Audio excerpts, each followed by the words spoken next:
అయినా కానీ యేసుక్రీస్తు ప్రభువారు సెలవు ఇచ్చారా? ఇవ్వలేదు దూతలకే. ఆయనే బాధ అనుభవించారు. ఇంకా ఏమని చెప్పారు? తండ్రి వీరు ఏం చేస్తున్నారు, వీరు ఎరుగులు కనుక వీరిని క్షమించమని చెప్పారు యేసుక్రీస్తు ప్రభువారు. క్షమాగుణం కలిగి ఉన్నారు, క్షమించారు వాళ్ళందరినీ. యేసుక్రీస్తు ప్రభువారు అంత ప్రేమ కలిగిన ఆయన ఎక్కడి నుంచి వచ్చారంట? పరలోకము నుండి వచ్చి ఉన్నారు. ఎందుకు?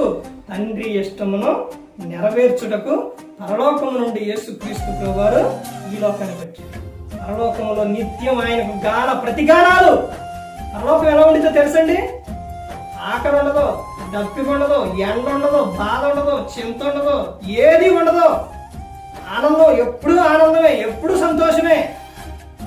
ఇక్కడ ఎండలోకి వెళ్తే చెమట, వానొత్తే తడవటం, చలి వనకటం, ఇవన్నీ